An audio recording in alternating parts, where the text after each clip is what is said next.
நல்ல பிதாவே, உம்மை நன்றியோடு துதிக்கிறேன், ஸ்தோத்தரிக்கிறேன். வல்லமையுள்ளவரே, உம்மை நன்றியோடு துதிக்கிறேன், ஸ்தோத்தரிக்கிறேன். அதிசயமானவரே, உம்மை நன்றியோடு துதிக்கிறேன், ஸ்தோத்தரிக்கிறேன்.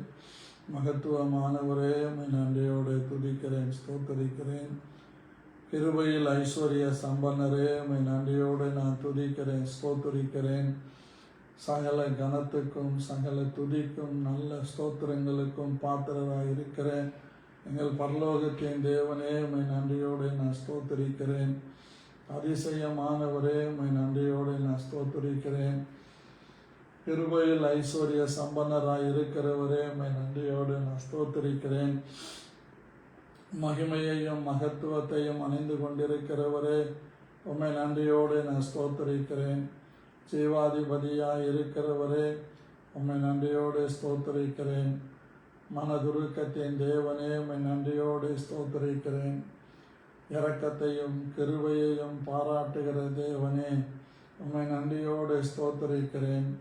உன்னதங்களில் வாசம் பண்ணுகிற தேவனே, உம்மை நன்றியோடு ஸ்தோத்தரிக்கிறேன்.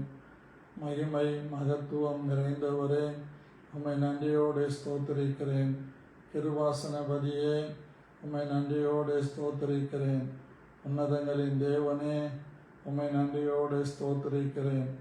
எங்களை உயிர்ப்பிக்கின்ற ராஜாவே, உம்மை நன்றியோடு ஸ்தோத்தரிக்கிறேன். தயாபர பிதாவே, உம்மை நன்றியோடு ஸ்தோத்தரிக்கிறேன். மகத்துவங்களின் தேவனே, உம்மை நன்றியோடு ஸ்தோத்தரிக்கிறேன். உன்னதங்களின் ராஜாவே, உம்மை நன்றியோடு ஸ்தோத்தரிக்கிறேன். எங்களை எப்பொழுதும் நினைவு கூறுகிற கர்த்தாவே, உம்மை நன்றியோடு நான் ஸ்தோத்தரிக்கிறேன். அதிசயங்களையும் அற்புதங்களையும் எங்கள் வாழ்க்கையிலே தினந்தோறும் செய்கிறவரே, உம்மை ஸ்தோத்தரிக்கிறேன். எங்களை எல்லா இடங்களிலேயும் வெற்றி சிறக்க பண்ணி எங்களை கனப்படுத்துகிற தேவனே, உம்மை ஸ்தோத்தரிக்கிறேன். என் மகிமையினால் உங்களை மூடுவேன் என்று சொன்ன கர்த்தாவே, உம்மை நன்றியோடு ஸ்தோத்தரிக்கிறேன். மகிமையானவரே, மகத்துவமானவரே, உம்மை நன்றியோடு ஸ்தோத்தரிக்கிறேன். அதிசயங்களின் ராஜாவே, உம்மை நன்றியோடு ஸ்தோத்தரிக்கிறேன். உன்னதங்களின் ராஜாவே, உம்மை நன்றியோடு ஸ்தோத்தரிக்கிறேன். கிருபையில் ஐஸ்வர்ய சம்பன்னரே, உம்மை நன்றியோடு ஸ்தோத்தரிக்கிறேன். எங்களுக்காக யாவையும் செய்து முடிக்கிற கர்த்தாவே, உம்மை நன்றியோடு நான் ஸ்தோத்தரிக்கிறேன். ஜீவாதிபதியாகிய எங்கள் தேவனே, உம்மை நன்றியோடு நான் ஸ்தோத்தரிக்கிறேன். மகத்துவங்களையும் அதிசயங்களையும் எங்களுக்காய் நடப்பிக்கிற கர்த்தாவே, உம்மை நன்றியோடு நான் ஸ்தோத்தரிக்கிறேன். எங்கள் மீது இரக்கம் வைத்து தயவை வைத்து எங்களை கைவிடாமல் கண்மணியை போல காக்கிற தேவனே, உம்மை நன்றியோடு நான் ஸ்தோத்தரிக்கிறேன். ஆண்டவராகிய இயேசு கிறிஸ்துவின் நாமத்தை சந்தோஷமாய் துதித்து ஸ்தோத்தரிக்கிறேன். நீர் எங்களுக்கு செய்திருக்கிற எல்லா உபகாரங்களுக்காக நாங்கள் செலுத்துகின்றது, ஆண்டவரே, எங்கள் ரட்சிப்பின் பாத்திரத்தை கையில் எடுத்துக்கொண்டு இரட்சகராகிய எங்கள் தேவனை நன்றியோடு நான் ஸ்தோத்தரிக்கிறேன். மகிமையான தேவன், மகத்துவங்களின் தேவன், அதிசயமான தேவன், ஆலோசனை தருகிற தேவன், ஜெயம் கொடுக்கிற தேவன், ஜெயமாய் எங்களை நடத்துகிற தேவன் நீர் ஒருவரே. ஆகவே உம்மை நன்றியோடு நான் ஸ்தோத்தரிக்கிறேன். ஆண்டவரே, கிருபாசனபதியே, உம்மை நன்றியோடு ஸ்தோத்தரிக்கிறேன். கிருபையில் ஐஸ்வர்ய சம்பன்னரே, உம்மை நன்றியோடு ஸ்தோத்தரிக்கிறேன். மகத்துவங்களின் ராஜாவே, உம்மை நன்றியோடு நான் ஸ்தோத்தரிக்கிறேன்.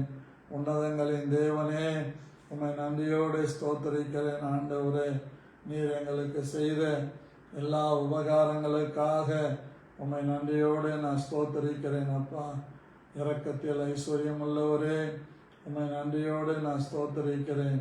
கிருபாசனபதியே, உம்மை நன்றியோடு நான் ஸ்தோத்தரிக்கிறேன். ஆண்டவரே, இந்த ஆசீர்வதிக்கப்பட்ட இந்த காலை வேளையில் உம்மால் ஆசீர்வதிக்கப்பட்ட நாங்கள் ஆசீர்வதிக்கிற நம்முடைய பாதங்களை முத்தம் செய்து அப்பா பிதாவே என்று கூப்பிட பண்ணுகிற புத்திர சுவிகாரத்தின் ஆவியின் நிறைவோடு நாங்கள் நன்றிகளையும் ஸ்தோத்திரங்களையும் செலுத்துகிறோம். கர்த்தாவே, உம்முடைய பாதங்களை முத்தம் செய்து உம்முடைய நாமத்தை நாங்கள் உயர்த்துகிறோம் ஆண்டவரே. கர்த்தாவே, உமக்கு பயப்படுகிற யாவர் மேலும் உம்முடைய சூரியனை உதிக்க பண்ணுகிறவரே, உம்மை துதிக்கிறேன். உம்மில் அன்பு கூறுகிற யாவருக்கும் காந்தியுள்ள சூரியனை போல ஆண்டவரே நீர் நடத்துகிறவராய் இருக்கிறபடியால் உம்மை நன்றியோடு ஸ்தோத்திரிக்கிறேன். ராஜரீகம் பண்ணுகிற எங்கள் ராஜாவே, நீர் ஒவ்வொரு நாளும் எங்களை கைவிடாமல் நடத்தி வருகிற உம்முடைய உன்னதமான கிருபைக்காக உம்மை நன்றியோடு நான் ஸ்தோத்திரிக்கிறேன் ஆண்டவரே. ஆசீர்வாதமான இந்த காலை என்பது ஒரு ஆசீர்வாதமான இந்த காலை என்பது எங்களை சூழ்ந்து கொள்ளுகிற கிருபையை, சார்ந்து கொள்ளுகிற கிருபையை நாங்கள் நினைத்து உம்மை ஸ்தோத்திரிக்கிறோம். ஆவியானவரே, உம்மை நன்றியோடு துதிக்கிறோம் ஆண்டவரே. இந்த காலை வேளையில் எங்களை ஆட்கொண்டு நடத்துகிற எங்கள் தேவனாகிய கர்த்தரை நன்றியோடு ஸ்தோத்திரிக்கிறோம் ஆண்டவரே. உமக்கு கோடா கோடி ஸ்தோத்திரங்கள் அப்பா. உமக்கு மகிமை செலுத்துகிறோம் ஆண்டவரே. கிருபாசனபதியே, உம்மை நன்றியோடு ஸ்தோத்திரிக்கிறோம். கிருபாசனபதியே, உம்மை ஸ்தோத்திரங்களாலும் துதிகளாலும் உமக்கு மகிமை செலுத்துகிறோம். கிருபாசனபதியே, உம்மை நன்றியோடு துதிக்கிறோம். ஹல்லேலூயா, உம்மை ஸ்தோத்திரிக்கிறோம் ஆண்டவரே. ஹல்லேலூயா, உமக்கு நன்றி நன்றி நன்றி. கர்த்தருடைய நாமம் மகிமைப்படுவதும், கர்த்தருடைய நாமம் எங்கள் வாழ்க்கையில உயர்ந்திருக்கிறதற்காக நன்றி செலுத்துகிறோம் ஆண்டவரே. உலையான சேற்றிலிருந்தும் பாழான இடங்களிலும் எங்களை தூக்கி எடுத்து எங்களை ஆண்டவரே கண்மணி போல நடத்துகிறவரே, உம்மை நன்றியோடு ஸ்தோத்திரிக்கிறோம் ஆண்டவரே. கிருபையில் ஐஸ்வர்யம் உள்ளவரே, உம்மை நன்றியோடு ஸ்தோத்திரிக்கிறோம் ஆண்டவரே. கிருபாசனபதியே, உம்மை நன்றியோடு ஸ்தோத்திரிக்கிறோம்.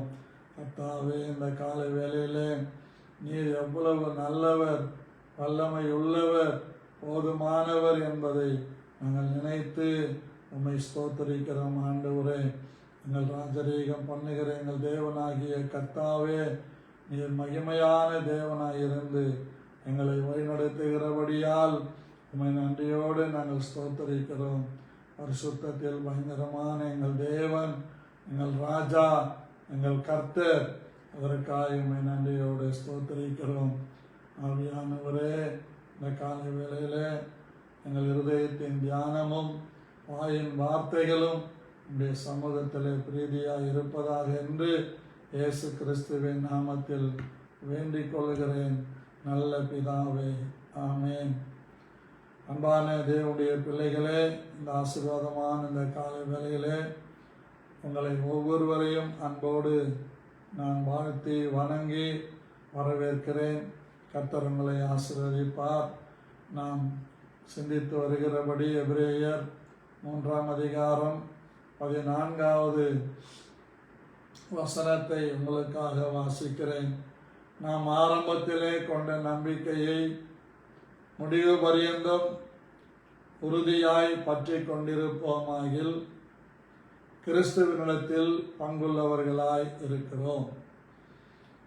தொடர்ந்து நாம் இந்த வசனத்தின் வாயிலாக ஆரம்பத்தில் இந்த தலைப்பிலே தேவனுடைய காரியங்களை சிந்தித்தோம். நம்பிக்கை என்கிற பெயரிலே தேவனுடைய வார்த்தைகளை சிந்தித்தோம். முடிவு அல்லது முடிவு பரியந்தம் என்கிற தலைப்பிலே தேவனுடைய வார்த்தைகளை சிந்தித்தோம். உறுதி என்கிற தலைப்பிலே நேற்றைய தினம் வரைக்கும் சிந்தித்தோம். இன்றைக்கு பற்றி கொண்டிருப்பாயாகில், பற்றிக்கொள் அல்லது பற்றி கொண்டு, பற்றி கொள்ள, இப்படி இந்த பற்றி கொள்ளுகிறதை குறித்து நாம் இன்றைக்கு சிந்திக்க இருக்கிறோம். நாம் இந்த உலகத்திலே தேவனை பற்றி கொண்டவர்களாக இருக்க வேதம் நம்மை அழைக்கிறது. கர்த்தருக்கு ஸ்தோத்திரம். ஆகவே இந்த காலை வேளையில் அன்பான கர்த்தருடைய பிள்ளைகளாகிய நாம் இந்த பூமியிலே தேவனை பற்றி கொண்டிருக்க தேவனுடைய கிருபை நம்மை அழைக்கிறது. இன்றைக்கு நம் சிந்தனைக்கு முதலாவதாக சங்கீதம் 63:8 வசனத்தை வாசிக்கும்போது, என் ஆத்துமா உம்மை தொடர்ந்து பற்றி கொண்டிருக்கிறது, உமது வலது கரம் என்னை தாங்குகிறது. பிரியமானவர்களே, என் ஆத்துமா உம்மை உறுதியாய் பற்றி கொண்டிருக்கிறது. என் ஆத்துமா கர்த்தர் மேலே நம்பிக்கை வைத்து கர்த்தரிடத்திலே ஆரம்பத்தை கொண்டிலே நம்பிக்கையை ஆரம்பத்திலே வைத்த நம்பிக்கையிலே உறுதியாய் இருந்து உம்மை பற்றி கொண்டிருக்கிறது, உமது வலது கரம் என்னை தாங்குகிறது. ஆகவே இந்த சங்கீதத்திலே முதலிருந்து நாம் சங்கீதம் 63 முதல் வசனத்திலிருந்து நாம் பார்க்கும்போது நமக்கு பிரயோஜனமாக இருக்கும். தேவனே, நீர் என்னுடைய தேவன், அதிகாலமே உம்மை தேடுகிறேன். இவையெல்லாம் எப்போ சொல்கிறாரு சங்கீதக்காரன்? நம்மளை மாதிரி அதிகாலையில் எழுந்து இந்த சங்கீதத்தை அவர் பாடியிருக்கிறார். தாவீது யூதாவின் வனாந்தரத்தில் இருக்கையில் பாடின சங்கீதம். வனாந்தரத்தில் நல்ல மாட மாளிகை கூட கோபுரத்தில் இருந்தபோது பாடப்பட்ட சங்கீதம் அல்ல. சவுலுக்கு பயந்து உயிர் தப்பி பிழைக்க காடுகளில் போன இந்த தாவீது அந்த காடுகளிலே வனாந்தரத்தில் இருந்து பாடின சங்கீதங்கள் நிறைய இருக்குது. அதில் இந்த 63வது சங்கீதம் ரொம்ப விசேஷமான. தேவனே, நீர் என்னுடைய தெய்வம். அப்படி என்றால் உங்களை தவிர எனக்கு வேற தெய்வம் இல்லை. அதிகாலமே உம்மை தேடுகிறேன். வறண்டதும் விடாய்த்ததும் தண்ணீரற்றதுமான நிலத்திலே என் ஆத்துமா உம்மேல் தாகமாய் இருக்கிறது, என் மாம்சமானது உம்மை வாஞ்சிக்கிறது. இது ரொம்ப முக்கியம். எல்லா சுகபோகமாய் இருக்கும்போது என் ஆத்துமா உம்மை அண்டிக் கொள்ளவில்லை, பற்றி கொள்ளவில்லை. எல்லாம் பாதகமாய் இருக்கும்போது, எனக்கு அனுகூலமே இல்லாத இடத்துல, நன்மை செய்ய ஒருவரும் இல்லாத இடத்துல, எந்த வசதி வாய்ப்புகளும் இல்லாத இடத்துல அவனும் அவனோடு இருந்தவர்களும் இப்படி விடாய்த்து போயிருக்கிறார். விடாய்த்து என்கிற வார்த்தையினுடைய சரியான பொருள் என்றால் எந்த வகையான பிரயோஜனமே இல்லாத இடத்துல, எந்த நன்மையும் கிடைக்காத இடத்துல விடாய்த்து தண்ணீர் அற்றதுமான, அதாவது பாலம் பாலமாக வெடிப்பு விட்ட அப்படிப்பட்ட நிலத்தில், மழை பெய்யாம கட்டாந்தரையாய் நிலத்திலே என் ஆத்துமா உன்மேல் தாகமாய் இருக்கு. அந்த மாதிரி சூழ்நிலைகள் எனக்கு வந்தாலும் என் ஆத்துமா உங்க மேல தாகமாய் இருக்கிறது, உங்க மேல வாஞ்சையாய் இருக்கு. இது நமக்கு ரொம்ப முக்கியம். 2வது வசனத்தில் சொல்றாரு, இப்படியே பரிசுத்த ஸ்தலத்தில் உம்மை பார்க்க ஆசையாயிருந்து உமது வல்லமையையும் உமது மகிமையையும் கண்டேன். அவனுடைய ஆசை என்ன? எருசலேமில் தேவனுடைய ஆலயத்தில் வந்து தம்பூரு வாசித்து பாடி ஆராதிப்பார். ஆனால் இந்த ஸ்தலத்தில் எனக்கு அந்த நிலை இல்லை. இல்லாவிட்டாலும் இங்கேயும் நான் தம்பூரு வாசித்து 10 நரம்பு கிண்ணறத்தை வாசித்து உம்மை ஆராதித்து உமது மகிமையை நான் அனுதினமும் பார்க்கிறேன் சொல்லிட்டு 3வது வசனத்தில் சொல்றாரு, ஜீவனை பார்க்கிலும், என் ஜீவனை பார்க்கிலும் உமது கிருபை நல்லது, என் உதடுகள் உம்மை துதிக்கும். ஆண்டவரே, நான் வறண்டதும் விடாய்த்ததுமான இடத்துல இருந்தாலும் என் உயிரை விட ரொம்ப ரொம்ப நல்லது உங்கள் கிருபை. அப்போ நம்ம கிருபையை எவ்வளவு டேஸ்ட் பண்ணணும் பாருங்க. இந்த தாவீது வனாந்தரத்தில் எந்த சகாயம் இல்லாத இடத்துல உயிரை கையில் பிடிச்சுக்கிட்டு சவுலுக்கு பயந்து மலை மலையா தாவி ஓடி வாழ்ந்த அந்த இடத்துல உங்க கிருபை என் உயிரை விட ரொம்ப ரொம்ப நல்லது. அதனால என் உதடுகள் உம்மை துதிக்கும். உதடுகள் கர்த்தரை துதிக்கும். நமக்கு ஆண்டவர் உதடுகளை கொடுத்திருக்கிறது கர்த்தரை துதிப்பது. உதடுகளின் கனியாகிய ஸ்தோத்திர பலியை தினமும் அவருக்கு செலுத்துவதற்கு. வசதி வந்தா துதிக்கிறது, வசதி வரலன்னா விட்டுறது. நல்லா இருந்தா துதிக்கிறது, சோதனை வந்தா விட்டுறது. இப்படிப்பட்ட சூழ்நிலை சொல்லிட்டு சொல்றாரு, என் ஜீவனுள்ள மட்டும் நான் உம்மை துதித்து உமது நாமத்தை சொல்லி கையெடுப்பேன். கிராமத்தில் நம்ம நிறைய பேரை பார்த்துருக்கோம். கையெடுக்கிறதுனா இப்படி, ஐயா எதாகிலும் போடுங்க, எதாகிலும் கொடுங்க அப்படின்னு கையெடுக்கு. அன்பான தேவனுடைய பிள்ளைகளே, நான் எங்கள் வீட்டில் பார்த்துருக்கிறேன். வேலைக்காரங்க வந்து எங்கள் தாத்தாவுக்கு முன்னாடி இப்படி கை விரிப்பாங்க, அவரு மேலேருந்து போடுவார். எங்கள் தாத்தாவை கேட்டேன், இந்த மாதிரி போடுறீங்களே தாத்தா?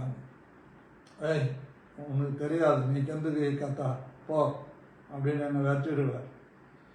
அப்புறம் அவங்கக்கிட்ட பேசுவேன், அவரும் மனுஷன்தான், நீங்களும் மனுஷன்தான். நீங்கள் எதுக்கு உழைச்ச சம்பாதியத்துக்கு சம்பளத்துக்கு நீங்கள் அப்படி கை வச்சு அந்த கூலி இப்படி வாங்குறீங்க? இப்படி வாங்குங்கன்னு. கர்த்தருக்கு ஸ்தோத்திரம். அப்போ ஒரு சக மனுஷனா மதிக்காத காலம். ஆனால் இப்போ சமத்துவம், சமூக நீதி என்ற ஒரு நிலைக்கு நாம் கடந்து வந்திருக்கிறோம். இங்க பாருங்க, என் ஜீவனில் மட்டும் நான் மனுஷங்கிட்ட கையெடுக்க மாட்டேன், மனுஷங்கிட்ட போய் நான் நிற்க மாட்டேன். உம்மிடத்திலே தான் என் கைகளை எடுக்கிறேன். சங்கீதம் 121 நாம் படிக்கிறோம், எனக்கு ஒத்தாசை வரும் பர்வதங்களுக்கு நேராக என் கண்களை ஏறெடுக்கிறேன். வானத்தையும் பூமியும் படைத்த கர்த்தரிடத்திலிருந்து எனக்கு ஒத்தாசை வரும். ஆகவே நம்ம கையெடுக்க வேண்டிய இடம், கைகளை உயர்த்தி துதிக்க வேண்டிய இடம், கைகளை ஆண்டவருக்கு நேராக விரிக்க வேண்டிய இடம் அவருடைய சமூகம்தான். எந்த மனுஷங்கிட்டையும் போய் நாம் கையெடுக்க கூடாது. அடுத்த 5வது வசனத்துல, நிலத்தையும் கொழுப்பையும் உண்டது போல என் ஆத்துமா திருப்தியா, என் வாய் ஆனந்த களிப்புள்ள உதடுகளால் உம்மை போற்றும். இதெல்லாம் எங்க? வனாந்தரத்தில் உயிரை கையில பிடிச்சுக்கிட்டு அலையிற இடத்துல. எனக்கும் மரணத்துக்கும் 1 அடி தூரம் மாத்திரம்தான் இருக்குதுன்னு சொன்ன வனாந்தரத்தில். இதுதான் தாவீதுடைய அனுபவம். நம்முடைய அனுபவம் எப்படி? வந்தாலும் வந்தாலும் வந்தாலும் வந்தாலும் வந்தாலும் அடுத்து நம்ம சொல்ற வார்த்தை பத்தலை பத்தலை பத்தலை. அடுத்து நம்ம சொல்ற வார்த்தை இல்லை இல்லை இல்லை. இந்த 3 தவிர நமக்கு வேற ஒண்ணுமே தெரியும். கர்த்தருக்கு ஸ்தோத்திரம். பத்தலை பத்தலை, இல்லை இல்லை, இதுதான் நம்மகிட்ட இருக்கு. நான் சங்கீதக்காரன் சொல்றாரு, நிலத்தையும் கொழுப்பையும் உண்டது போல் என் ஆத்துமா திருப்தியா. ஒரு மனுஷன் இன்னொரு மனுஷனை எப்பவுமே எந்த விதத்திலும் திருப்தி செய்யவே முடியாது. ஆனால் கர்த்தரால் திருப்தி செய்ய முடியும். கர்த்தர் கொடுக்கிறது எல்லாமே ஆசீர்வாதமாக இருக்கும். கர்த்தர் வேதனையை கூட்ட மாட்டார். அவர் கொடுக்கிற எல்லா ஆசீர்வாதங்களும் நமக்கு ஒரு திருப்தி இருக்கும். 5 அப்பம் 2 மீன் ஆசீர்வதித்து 5000 பேருக்கு கொடுத்து மீதம் 12 கூடைகளை எடுத்து அவர் எல்லாரும் எப்ப எடுத்தாராம் கூடைகளை? அவர் எல்லாரும் சாப்பிட்டு திருப்தி அடைந்த பிறகு.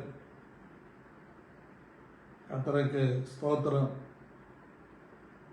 ஆகவே நம்மை தேவன் திருப்திப்படுத்துகிறார், நாமும் தேவனை திருப்திப்படுத்தணும். என் ஆத்துமா திருப்தியா, என் வாய் ஆனந்த களிப்புள்ள உதடுகளால் உம்மை போற்றும். இந்த உலகத்தில் பிரியமானவர்களே, நமக்கு என்ன வந்தாலும் எத்தனை வந்தாலும் அடுத்த பகுதி பத்தலை, போதாது. அப்படிதான். இப்படிப்பட்டதான நிலைமைகள் நம்மை விட்டு எடுபட்டு போகும். கர்த்தருக்கு ஸ்தோத்திரம்.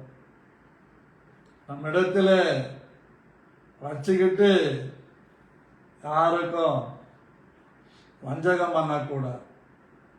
உன்னிடத்துல கேட்கிறவனுக்கு கொடு. ஆகவே நம்முடைய உள்ளம் எப்பவும் ஒரு ஆழ்ந்த களிப்புள்ள உதடுகள் நமக்கு இருக்கு. சிலரை பார்த்தீங்கன்னா என்னதான் வந்தாலும் என்னதான் இருந்தாலும் அவங்க முகத்தில் ஒரு நிம்மதியே இருக்காது, அவங்க முகத்தில் ஒரு சந்தோஷமே இருக்காது. எதுவுமே இல்லைன்னாலும் உள்ள பயம் இருந்தாலும் நம்முடைய முன்னாள் முதல்வர் சிரிச்சுக்கிட்டே இருக்கிறாரு, படம் எடுத்து பாம்பாடிக்கிட்டே இருக்கிறார். அந்த மாதிரியாவது நம்ம மாறிக்கிடணும். எல்லா போராட்டங்கள் வந்தாலும் என்ன நடந்தாலும் என்ன ஆனாலும் நம்முடைய ஆத்மா ஆனந்த களிப்புள்ள உதடுகளினால் கர்த்தரை போற்ற வேண்டும், துதிக்க வேண்டும். 6வது வசனத்தில் அழகா சொல்றார், என் படுக்கையின் மேல் நான் உம்மை நினைக்கும் போது ராஜாமங்களில் தியானிக்கிறேன். நிறைய பேரு ராஜாமம் வரைக்கும் அந்த செல்லை எடுத்துக்கிட்டு கண்ட கசமாலத்தை பார்த்துக்கிட்டு பக்தி விரித்து உண்டாகிற காரியங்களை பார்க்காம ஊறுபட்ட காரியங்களை பார்த்துக்கிட்டு கடைசியா 1 மணிக்கு படுத்து காலையில் 8 மணிக்கு எழுந்திக்கிறோம். அப்படி படுத்து காலையில் 8 மணிக்கு எழுந்திக்கிறவங்கள வீட்டில் சனியை சப்பலாங்கால் போட்டு தான் உட்கார். ஸ்தோத்திரம். எனக்கு தெரிஞ்ச ஒரு அக்கா, நல்லா முதிர் வயசு, ராத்திரி எல்லா வேலையும் செஞ்சு முடிச்சுட்டு 11 மணிக்கு படுக்கிறாங்க. 5 மணிக்கெல்லாம் அவங்க தொழிலுக்கு வந்து அவங்க வேலையை அவங்க செய்கிறாங்க. அதே மாதிரி தான் நம்ம வாழ்க்கையில் எத்தனை மணிக்கு படுக்கிறோன்னு முக்கியம் கிடையாது, நம்ம எப்படி ஆண்டவரை தியானிக்கிறோன்றது தான் முக்கியம். பிரியமானவர்களே, எந்த நேரத்தில் படுத்தாலும் ஒரு குறிப்பிட்ட நேரத்தில் எழுந்து கர்த்தரை தியானிக்க. இந்த சங்கீதக்காரன் சொல்றார், ஆனந்த களிப்புள்ள உதடுகளால் உம்மை போற்றுவேன், என் படுக்கையின் மேலே நான் உம்மை நினைக்கும் போது ராஜாமங்களில் உம்மை தியானிக்கிறேன். நேற்று விடியகாலம் அப்படிதான், அப்படியே ஒரு சொப்பனம் பார்த்துக்கிட்டே இருந்தேன். ஒரு விக்கிரக கோவிலில் போய் அங்கே நின்று அங்கே இருக்கிற எல்லா ஜனங்களுக்கும் சுவிசேஷத்தை பிரசங்கம் பண்ணுறேன். அப்போ அங்க பூசாரி வர்றார், வந்து இங்கெல்லாம் சொல்லக்கூடாது சார் என்றார். நான் சொன்னேன், நாங்க கடைப்பிடிக்கிறத நீ செஞ்சுக்கிட்டு இருக்கிற, நீ தப்பான முறையில் செய்கிற, நாங்கள் நல்லா ரைட்டான முறையில் செய்கிறோன்னு அவர்கிட்ட தர்க்கம் பண்ணோம். என்ன சொல்கிறீங்க? ஆமாம், இந்த கோயில் வந்து எங்கள் சாலமோன் ராஜா கட்டின கோயில் மாதிரி. முதல்ல பிரகாரம், அந்த பிரகாரத்தில் நீ வந்து துளசி செடியை வச்சிருக்கிற, சுத்தியும் கட்டி வச்சிருக்கிற, இதுதான் பலிபீடம். அடுத்த ஒரு பகுதி உள்ள வச்சிருக்கிற, அது பரிசுத்த ஸ்தலம். உள்ள போற, அதுதான் மூலஸ்தானம் நீ சொல்ற. எங்க பைபிள் மகா பரிசுத்த ஸ்தலம்னு சொல்லுது. அந்த மகா பரிசுத்த ஸ்தலத்துல கர்த்தருடைய பெட்டி இருக்கும். அவனுக்கும் உபதேசம் சொல்லிக்கிட்டே இருக்கிறேன். அலாரம் அடிச்சது, 4 மணிக்கு எழுந்துட்டு. பாருங்க, நம்முடைய ஆத்மா எப்பவும் ஆண்டவருடைய நாமத்து மகிமைக்காகவே வாழணும். எழுந்து உட்கார்ந்து பார்க்குற ஆச்சரியமா இருந்தது. ஆகவே அது எப்போ நடக்கும், எங்கே நடக்கும்னு தெரியாது. நம்ம ஆண்டவர் சமூகத்தில் ஜெபிக்கணும். அதிகாலையில் எழுந்து உம்மை துதித்து ஸ்தோத்திரிக்க எனக்கு விழிப்பை தாரும் ஆண்டவரை ஜெபிக்கணும். இப்படி நிறைய கர்த்தருடைய பிள்ளைங்க நம்ம கூட பார்க்குறோம். ஃபர்ஸ்ட் ஷிஃப்ட்டுன்னா கரெக்டாக 4 மணிக்கு எழுந்துச்சி ரெடியாகி 6 மணிக்கு ஷிஃப்ட்டு, 5:50க்கெல்லாம் போய் கேட்டில் நின்றுடுறாங்க. அங்கே செக்யூரிட்டி வந்து அவங்கள சோதனை பண்ணி உள்ளே அனுப்புவார். ஆனால் கர்த்தருடைய ஆலயம் போது, ஜெபம் போது நம்ம இஷ்டத்துக்கு எழுந்துக்குன்னு நம்ம இஷ்டத்துக்கு வந்து உட்கார். அப்படி இல்லை. ஆண்டவருக்கு முதன்மையான இடத்த சங்கீதக்காரன் கொடுத்தது போல நாமும் கர்த்தருக்கு முதலிடம் கொடுக்கணும். முதலானதெல்லாம் கர்த்தருக்கு கொடுக்கணும். நான் அப்படிதான் செஞ்சுக்கிட்டு இருக்கிறேன். நான் ரட்சிக்கப்பட்ட நாளில் இருந்து முதலானதை கர்த்தருக்கு கொடுக்கணும். எங்கள் வீட்டில் வயல் நிலத்தில் விளையிறது, யாருக்குமே தெரியாமல், நான் ரட்சிக்கப்பட்ட பிறகு, வேர்க்கடலையாக இருக்கட்டும், நெல்லாக இருக்கட்டும், எள்ளா இருக்கட்டும், கொல்லா இருக்கட்டும், எங்கள் வீட்டுக்கு தெரியாமல் ஒரு பையில மூட்டை கட்டி எடுத்துன்னு போய் சர்ச்சில் வச்சிருவேன். பிரியமானவர்களே, அந்த மாதிரி ஏன்னா தெரிஞ்சு அடிப்பாங்க. ஏன்னா அவங்கெல்லாம் ரட்சிக்கப்படலை, நான் ரட்சிக்கப்பட்டுக்கிறேன். என் வீடு ஆசீர்வதிக்கப்படணும், என் தகப்பன் தாய் ஆசீர்வாதமாக இருக்கணும், என் தம்பி தங்கச்சிங்கெல்லாம் நல்லா இருக்கணுன்றதுக்காக அப்படி கொண்டு போய் வைப்பேன். ஆனால் தேவனை அறியாதவங்க படையல் சொல்லி வைப்பாங்க கொஞ்சம் கொஞ்சம். நமக்கு அப்படி இல்லை. அம்பாரத்திலிருந்து டக்குன்னு எடுத்து ஒரு பையில கட்டி கொண்டு போய் அறுப்பு காலம் வரும்போது நெல், கேழ்வரகு, கொள்ளு, எள்ளு, இவையெல்லாம், இந்த கொல்லும் எள்ளும் ஊடுருவி பயிர், இப்படியெல்லாம் யாருக்குமே தெரியாது. எங்கள் வேலைக்காரனுக்கு தெரியாது, எங்கள் வீட்டில் யாருக்கும் தெரியாது. கொண்டு போய் வைப்பேன். அப்படி ஒரு நாள் எங்கள் பாட்டி பார்த்துட்டாங்க. நான் சொன்னேன், கடவுளுக்கு கொண்டு போகிறேன். அவங்க அமைதியாக இருந்துட்டாங்க. ஏன்னா அவங்களுக்கு ஒரு பயம், நம்ம ஏதோ சொல்ல போய் அவங்க அப்பா அவனை போட்டு அடிச்சிட்டாருனா என்ன பண்ணுறதுன்னு அவங்க பயந்து சொல்ல மாட்டாங்க. கர்த்தருக்கு முதலிடம் எல்லாத்திலேயும். அப்படி நம்ம கொடுக்கும்போது கர்த்தர் நம்மளை ஒரு நாளும் கைவிட மாட்டார். 7வது வசனத்தில் சொல்றார், நீர் எனக்கு துணையாய் இருந்ததினால். அதான் ரொம்ப முக்கியம். யாரு துணையா இருக்கிறாங்களோ துணை இல்லையோ எல்லாமே பாதியில வந்துடும், பாதியில போயிடும். நம்மளும் பாதியில வந்தவங்க பாதியிலே போயிடும். ஆனா கர்த்தர் தான் நமக்கு துணை. Praise the Lord. பிரியமானவர்களே, கர்த்தர் எனக்கு துணையாய் இருந்ததினால் உமது செட்டைகளின் மேலிலே களி கூறுகிறேன். எப்போ என் ஆத்துமா கர்த்தரை பற்றி கொண்டிருக்கும்.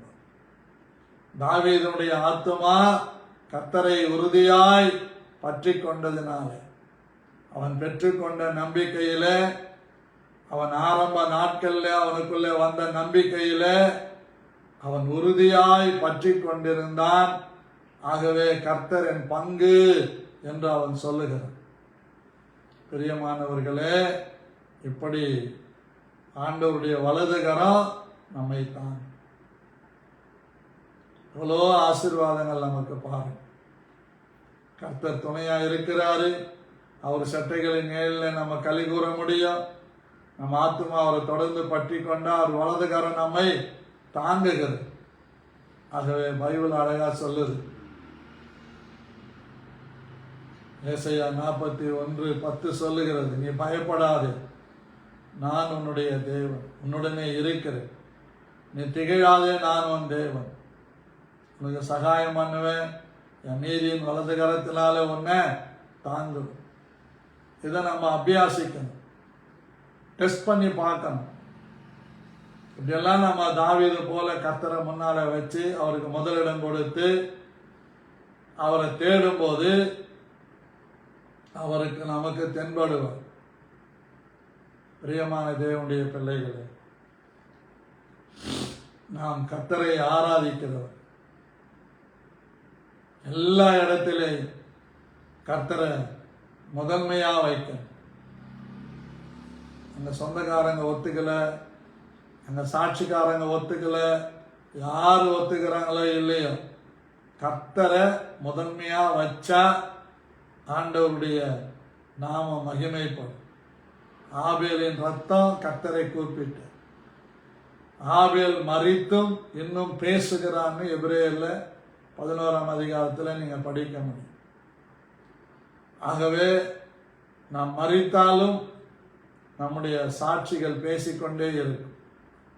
நேற்றைய தினத்தில் ஜவெல்லாம் முடிச்சுட்டு என் வேலைகள்லாம் முடிச்சுட்டு உட்கார்ந்து ஐயா சாது செல்லதுரை அவங்க மெசேஜ் கேட்டுக்கிட்டு இருந்தேன். ஃபுல்லாக கேட்டுட்டு அதை நம்ம குரூப்பில் போட்டேன். எத்தனை பேர் பார்த்தீங்கன்னு தெரியும். ஆத்தும ஆதாயம் செய்யணும். 153 பெரிய மீன்களை பேதுரு பிடிச்சாங்க இருக்குது. அந்த 153 மீன்களும் அந்த தேசத்தை சுற்றிலும் இருக்கிற நாடுகளின் அதிபதிகளாம். அழகா கொண்டு வந்தார். ரொம்ப ஆச்சரியமா இருக்கும். அன்பான தேவனுடைய பிள்ளைகளே, நாம் ஒவ்வொரு நாளும் நம்முடைய ஆத்துமாவை நம்முடைய வலதுகரம் நம்மை தாங்கணும். என் பிராணனை அழிக்க தேடுகிறவர்களோ பூமியின் தாழ்விடங்களில் இறங்குவார்கள். நம்ம கூட சொல்லுவோம் சில நேரத்தில், என்னை அழிக்காம நீ விடமாட்ட போல இருக்குது, உன்னாலேயே நான் அழிஞ்சிருவேன் போல இருக்குது, உங்களாலேயே என் குடும்பம் நடுத்தருக்கு வந்துடும் போல இருக்குது, அவனால விட மாட்டேன்.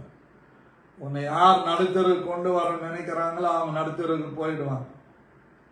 உங்க முதுகை யாரெல்லாம் தரையாக வீதியாக நினைச்சு உங்க முதுக மேல நடக்கிறாங்களோ மிதிக்கிறாங்களோ, உன் கையில இருக்கிற அந்த தத்தளிப்பின் பாத்திரத்தை, ஐயோ இப்படியெல்லாம் பிரச்சனையா இருக்குது, வாழவே முடியலையே அப்படின்னு தத்தளித்து கொண்டிருக்கிற அந்த தத்தளிப்பின் பாத்திரத்தை பிடுங்கி உன்னை மிதிச்சு உன்னை கேவலப்படுத்தி அசிங்கப்படுத்துறவங்க கையில் அதை கொடுத்துருவேன். நீயோ ராஜாவின் ஜெய கம்பீரத்தோடு நடப்பாய். வாசல்களே உங்கள் தலைகளை உயர்த்துங்கள், அனாதை கதவுகளே உயருங்கள் என்று சொல்ற மாதிரி நீங்க தலை நிமிர்ந்து நடக்கும்படியாக செய்கிற தேவன் நம்முடைய தேவன். பிரியமான கர்த்தருடைய பிள்ளைகளே, ஒரு நாளும் உனக்கு தலைவு குனிவு வராதபடிக்கு உனக்கு சகாயம் பண்ணுகிற தேவன்.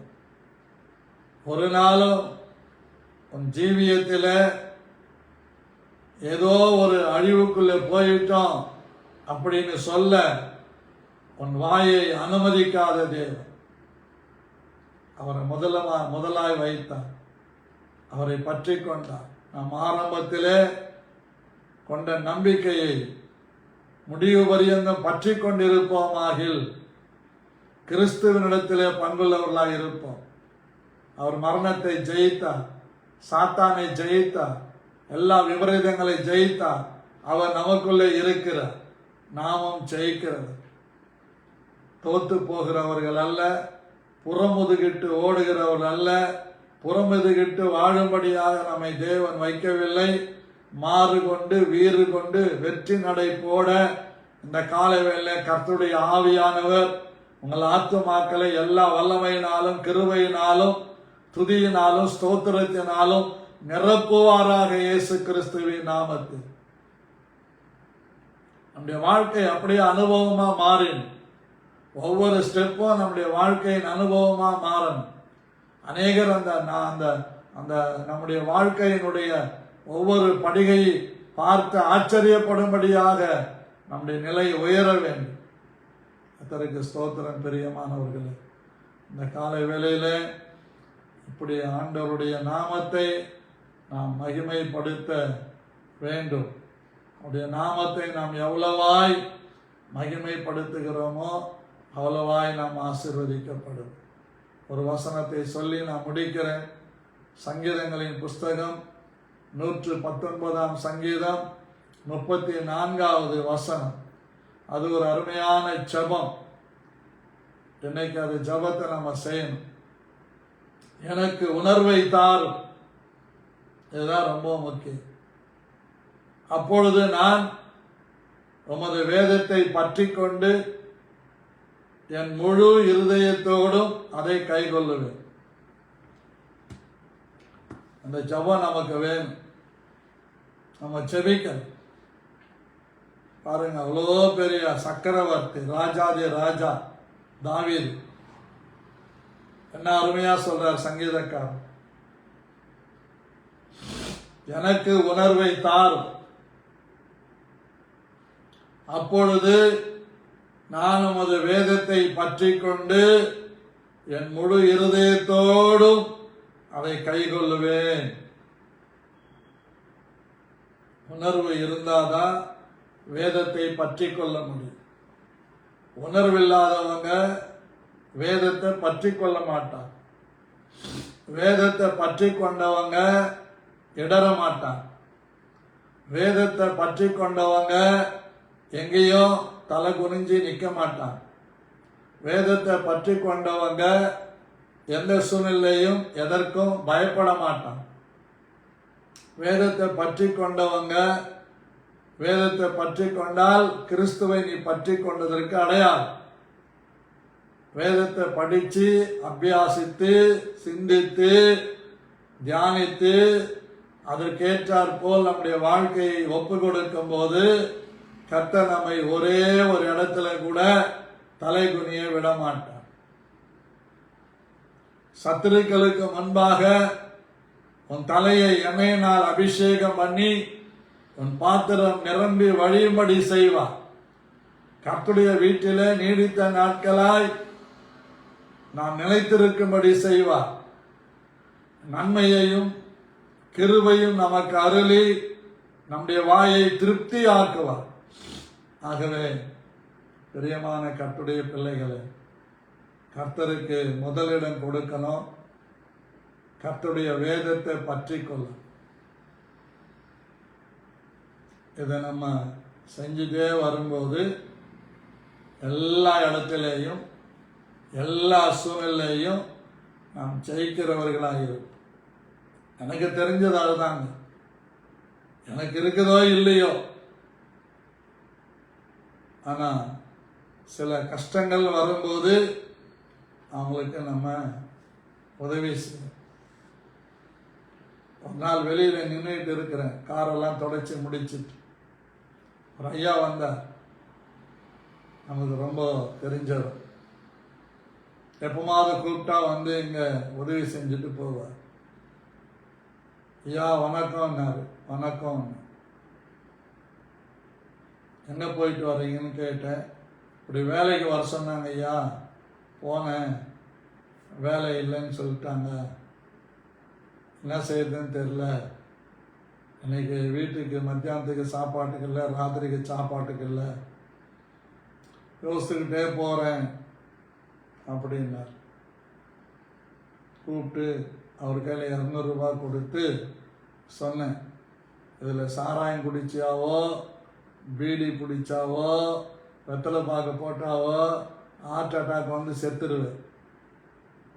அரிசி பருப்பு வாங்கிக்கின்னு வீட்டுக்கு போனோம்.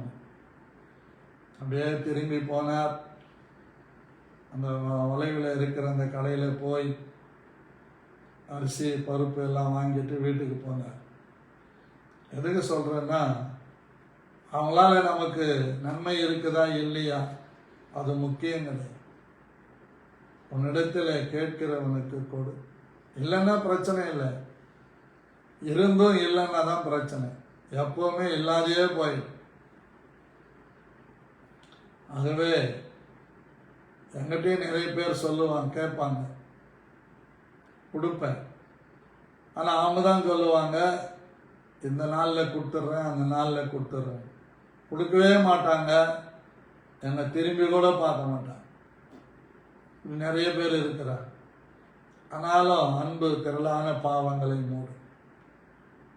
கிருபையுள்ள தேவன் நம்மை நடத்துவார், ஆசீர்வதிப்பார்.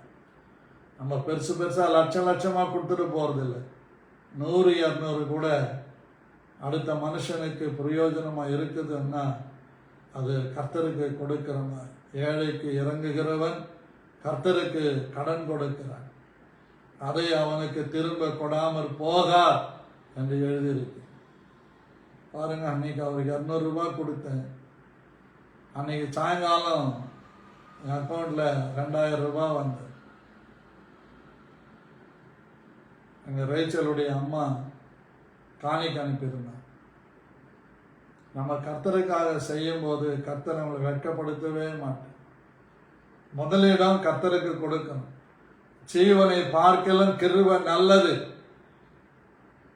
அவருக்கு முதலிடம். அப்படின்னா குடும்பத்தெல்லாம் விட்டு நம்ம யாரையும் விடாது, அதையும் விடக்கூடாது. ஆனால் கர்த்தருக்கு நம்ம முக்கியத்துவம். ஜெபத்தில், வேத வாசிப்பில், கர்த்தருக்கு கொடுக்கறதுல முதன்மையாக நம்ம இருப்போமானால் நம்மை ஒருவரும் வெட்கப்படுத்தவே மாட்டோம். பிரியமானவர்களே, கர்த்தர் நம்மை ஆசீர்வதிப்பார். நாம் சங்கீதக்காரனை போல ஜெபம், எனக்கு உணர்வை தாரும் ஆண்டவரே, நம்முடைய வேதத்தை பற்றி கொண்டு நடப்பேன். இந்த வசனம் என்னை ரொம்ப தொட்டுச்சு இன்னைக்கு. எனக்கு உணர்வை தாரும், அப்பொழுது நான் நமது வேதத்தை பற்றி கொண்டு எப்படி என் முழு இருதயத்தோடும் அதை கை கொள்ளுவேன். ஆண்டவர் நம்மை கை கொள்ள வைப்பாராக. கிருபை நம் அனைவரோடும் இருப்பதாக. உணர்வுக்காக ஜெபம் பண்ணுங்க. வேதத்தை பற்றி கொண்டு நடப்போம். கிறிஸ்துவனிடத்தில் பங்குள்ளவர்களாக இருப்போம். கர்த்தர் நம்மை ஆசீர்வதிப்பார்.